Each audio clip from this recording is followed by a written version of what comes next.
रात के 1 बज रहे थे। इश्मित, जो कि 18 साल का एक स्टूडेंट था, अपने कमरे में बेड पर लेटा हुआ इंस्टाग्राम चला रहा था। वो 10 बजे एक्टिव हुआ था और अभी भी उसका मन नहीं भरा था। ओहो, आज तो किसी लड़की की फॉलो रिक्वेस्ट आई है। उसने लड़की की प्रोफाइल खोली तो पाया कि उसका नाम रिया है। उसकी पिक्चर पर दिखाई दे रहा था कि एक खूबसूरत लड़की बीच कब्रिस्तान में खड़ी है। लड़की तो क्यूट है यार, लेकिन ये कब्रिस्तान की पोस्ट क्यों डाल रही है, ये समझ नहीं आ रहा। उसने लड़की के साथ चैट शुरू की। हाय। हेलो। क्या आप मुझे जानती हैं? कॉल पर बात करते हैं। इस मैसेज के जस्ट बाद ही रिया का कॉल आ गया।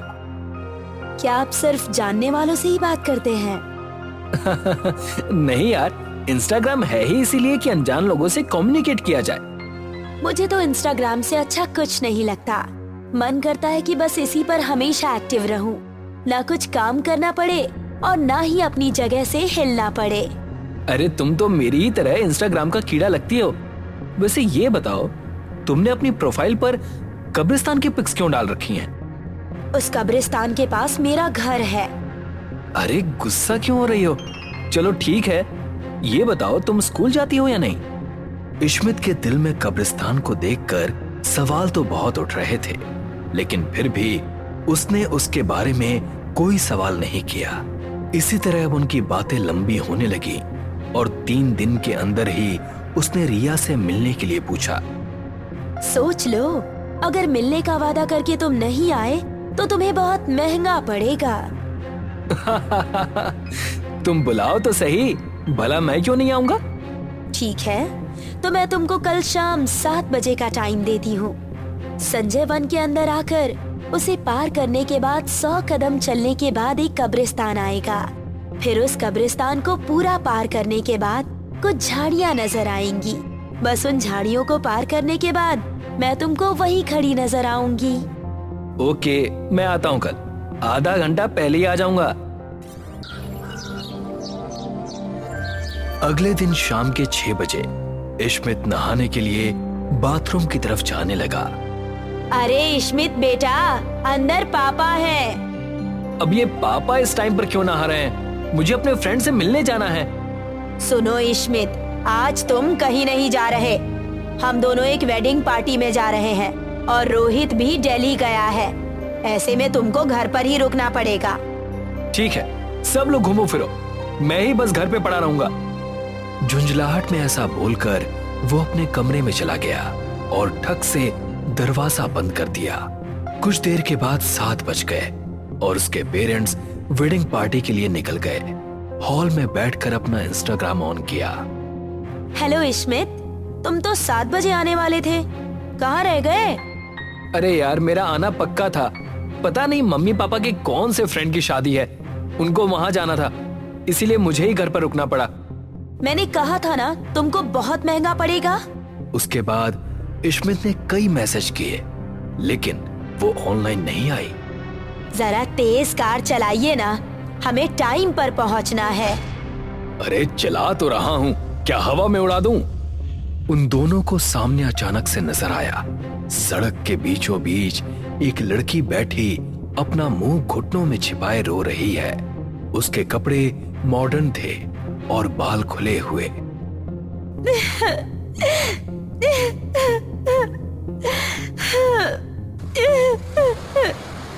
उसे देख नवीन ने ब्रेक लगा दिए।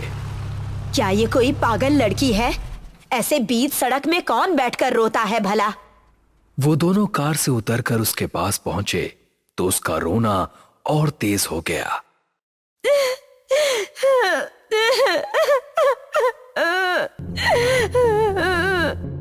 अरे बेटा, कौन हो तुम और ऐसे बीच रास्ते में बैठी क्यों रो रही हो? मेरा कोई दोस्त नहीं है, मुझसे मिलना कोई पसंद नहीं करता। बेटा, तुम्हारा घर कहाँ है? वो एकदम चुप हो गई और एक झटके से उसने ऊपर गर्दन उठाकर उन दोनों को घूरा। वो दोनों डर गए और कार में बैठे और घर की तरफ आने लगे। कितनी भयानक थी वो। कोई चुड़ैल ही हो सकती है इतनी खौफनाक। ये कहते हुए पल्लवी ने पीछे देखा तो उसका दिल दहल गया। उसने देखा कि वो लड़की बिजली की रफ्तार से उनकी कार का पीछा कर रही है। वो हमारे पीछे आ रही है। नहीं छोड़ूंगी तुम दोनों को। तभी नवीन ने म्यूजिक सिस्टम में हनुमान चालीसा बजा दिया और गाड़ी फुल स्पीड से आगे बढ़ा दी।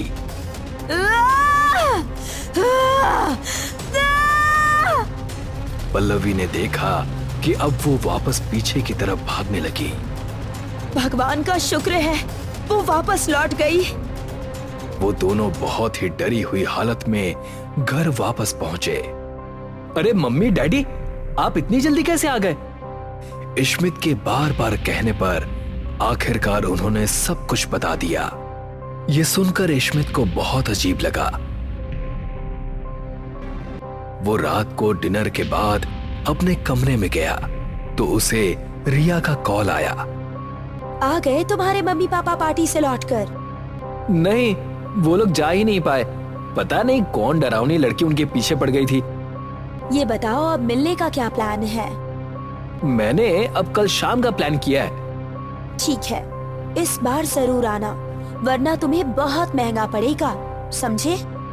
हाँ, 7 बजे तक पक्का आ जाऊंगा।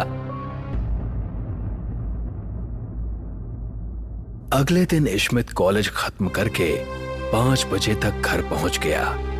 अरे भैया, आप कहीं जा रहे हैं क्या? हाँ, मैं एक इम्पोर्टेंट मीटिंग में जा रहा हूँ, 10 बजे तक आ जाऊंगा। लेकिन भैया, मुझे तो अपने फ्रेंड से मिलने जाना था। कार आप ले जाएंगे तो मैं कैसे जाऊंगा? अब मेरी इसमें क्या गलती है? बाइक तूने ही खराब की थी ना, ठीक होती तो तेरे काम आती। तू कल चले जाना। ऐसा कहकर रोहित कार लेकर निकल गया। ठीक 7 बजे उसको रिया का फिर से कॉल आया। तुम तो ठीक 7 बजे आने वाले थे ना, अब कहाँ रह गए?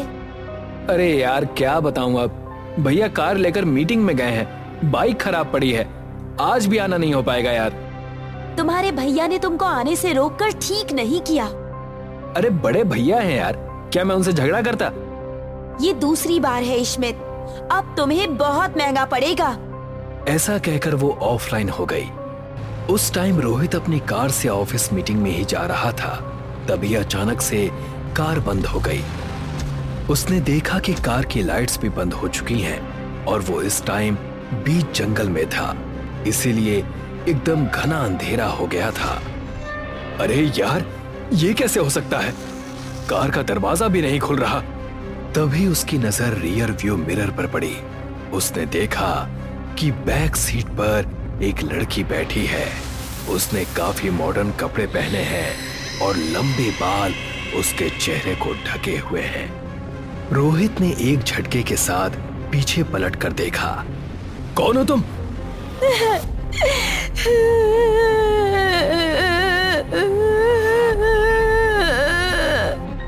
तभी उस लड़की ने उसका गला पकड़ लिया। रोहित खुद को छुड़ाने की कोशिश करने लगा और उसका दम घुटने लगा और रोहित बेहोश हो गया। देर रात तक जब वो घर नहीं पहुंचा तो घर वाले परेशान होने लगे। ठीक 11 बजे रोहित घर पहुंचा। अरे रोहित बेटा, क्या हुआ है तुमको? आप अंदर चलिए, मैं बताता हूँ। वो रोहित को अपने साथ घर के अंदर ले गए। रोहित ने उनको सब कुछ बताया तो इस बार इश्मित भी बहुत डर गया। वो अपने कमरे में गया और सोचने लगा। पहली बार मैं मम्मी पापा की वजह से रिया से मिलने नहीं जा पाया, तो उस रात मम्मी पापा को एक भयानक लड़की दिखाई दी। आज मैं भैया की वजह से नहीं जा सका, तो भैया पर भी एक भयानक लड़की ने हमला किया। फिर उसे रिया की कही वही लाइन याद आई। अगर मिलने का वादा करके तुम नहीं आए ना, तो तुमको बहुत महंगा पड़ेगा। अब इश्मित का दिमाग पूरी तरह घूमने लगा था। उसने अगले ही दिन रिया से मिलने को कहा और इस बार वो बिना बताए घर से निकल गया। वो कब्रिस्तान पहुंच गया। कब्रिस्तान शाम के टाइम बहुत डरावना लग रहा था, लेकिन आज उस पर रिया से मिलने का भूत सवार था, इसीलिए वो नहीं रुका। कब्रिस्तान पार करते ही अब उसके सामने उसे झाड़ियां नजर आई। इन झाड़ियों को पार करते ही रिया मेरे सामने होगी, ऐसा कहकर उसने झाड़ियों में कदम रख दिया। कुछ देर चलने के बाद अचानक से उसका पैर झाड़ियों में फंस गया। अंधेरा बहुत ज्यादा था, इसीलिए उसके पैर निकालने की कोशिश नाकाम रही। ऐसा लगता था जैसे उसके पैर में झाड़ियों में लगे कांटे चुभ रहे हों। रिया, क्या तुम यही हो? उसे कोई जवाब नहीं मिला। फिर अचानक से मौसम बदलने लगा और तेज तूफानी हवाएं चलने लगी। शिट, ये मेरा पैर भी नहीं निकल रहा और अब आंखें भी नहीं खुल पा रही। उसने बड़े मुश्किल से अपनी आंखों को खोला तो देखा कि एक लंबा सा पेड़ तूफानी हवा से हिल रहा है। अरे बाप रे, लगता है ये गिरने वाला है। वो अपने पैर को निकालने की कोशिश करने लगा। तभी अचानक से वो पेड़ इश्मित पर गिर गया और वो उसके नीचे दब गया। इश्मित के मुंह से कोई आवाज नहीं निकल पा रही थी। ऐसा लग रहा था कि उसकी सारी पसलियां पेड़ के बोझ से टूट चुकी हैं। उसकी दर्द से तड़पने की चीखें फिजा में गूंजी और उसकी आंखें बंद हो गईं। कुछ देर बाद इश्मित, उठो इश्मित। उसने देखा कि वो खूबसूरत लड़की उसके सामने खड़ी है। इश्मित, आखिर तुम आ ही गए मेरे पास। इश्मित उसकी खूबसूरती का कायल हो गया। फिर वो उसे अपने साथ लेकर वहीं घूमने लगी। दोनों ने खूब देर बातें की और काफी समय साथ में बिताया। यहाँ से जाने का मन तो नहीं कर रहा, लेकिन अब मुझे चलना चाहिए, रात बहुत हो चुकी है। क्या करोगे जाकर? तुम यही मेरे साथ रहो हमेशा के लिए। तुम मजाक कर रही हो क्या? मैं भला यहाँ जंगल में कैसे रह सकता हूँ? जैसे मैं रह रही हूँ। तुम तो पता नहीं कैसे रह रही हो। तुम्हें भूख लगती है तो क्या खाती पीती हो? यहाँ पर हमें खाने पीने की भी जरूरत नहीं है। मरने के बाद भूख कहाँ लगती है? ये क्या मजाक है? ये सुनकर रिया की आंखें लाल लाल चमकी और वो मुस्कुरा दी। ये तुम्हारी आंखों को क्या हुआ था अभी? मैंने कहा ना, मरने के बाद भूख प्यास नहीं लगती। अब तुम भी मेरे साथ यहीं रहोगे। मैं क्यों रहूंगा? तुम मरी होगी, मैं तो अभी जिंदा हूँ। अच्छा, जरा उस तरफ देखो इश्मित। ये सुनकर इश्मित ने उस तरफ देखा कि वो उसी बड़े से पेड़ के नीचे मरा पड़ा है। ये कैसे हो सकता है? तुम मर चुके हो इश्मित। अब तुम मेरे पक्के दोस्त बन गए हो। अब से तुम यहीं रहोगे हमेशा। नहीं!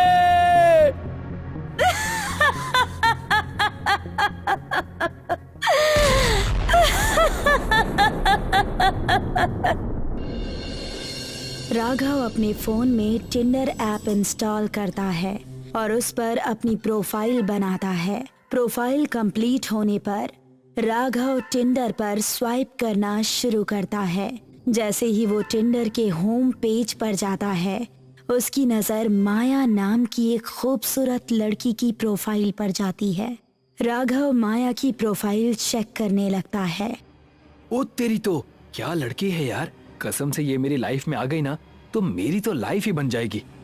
राघव माया की सारी फोटोज देखता है और माया का दीवाना हो जाता है। वो जल्दी से माया को राइट स्वाइप करता है और उसके रिस्पॉन्स का इंतजार करने लगता है। अरे मेरी जान, जल्दी से मेरी रिक्वेस्ट एक्सेप्ट कर ले प्लीज। राघव कुछ देर इंतजार करता है पर माया की तरफ से कोई भी रिस्पॉन्स नहीं आता है। राघव उदास हो जाता है। वो फिर से टिंडर ओपन करता है और दूसरी लड़कियों की प्रोफाइल देखने लगता है।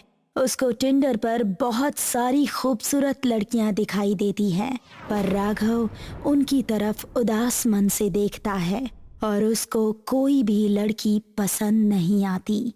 जो चाहिए वो तो रेस्पॉन्स दे नहीं रही, क्या करूंगा ऑनलाइन रहकर। तभी राघव के फोन पर एक नोटिफिकेशन आता है। राघव जल्दी से फोन खोलता है और टिंडर ओपन करता है। वो देखता है कि माया ने उसकी फ्रेंड रिक्वेस्ट एक्सेप्ट कर ली है। ये देखकर राघव बहुत खुश हो जाता है। यस यस, तो आखिरकार तुमने मेरी रिक्वेस्ट एक्सेप्ट कर ही ली। अब जल्दी से मैसेज का रिप्लाई भी दे दो। राघव माया को हाय लिखकर भेजता है और उसके रिप्लाई का इंतजार करता है। माया उसको रिप्लाई करती है, हेलो। अरे यार, ये लड़की तो 5G से भी ज्यादा फास्ट है। अब शुरू हो जा राघव, बहुत जल्द तेरी जिंदगी बदलने वाली है। राघव माया से बातें करने लगता है। धीरे धीरे दोनों में ढेर सारी बातें होने लगती है और दोनों अच्छे दोस्त बन जाते हैं। कुछ देर तक बातें करने के बाद राघव माया को वीडियो कॉल करने के लिए पूछता है, पर माया मना कर देती है। लगता है वीडियो कॉल के लिए पूछकर मैंने ही जल्दबाजी कर दी।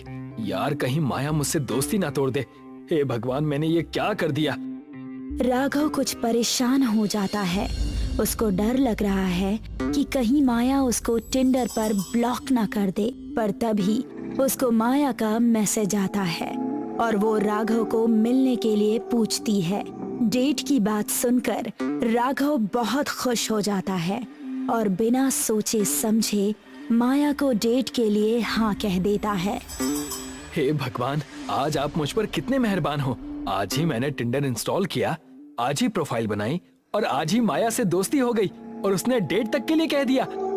राघव खुशी के मारे अपने घर में बने मंदिर में पूजा करने के लिए जाता है और दीपक जलाता है। हे भगवान, आज मेरी पहली डेट है, प्लीज मेरी कुछ हेल्प कर देना। राघव भगवान से प्रार्थना कर ही रहा होता है कि तभी उसका जलाया हुआ दीपक बुझ जाता है।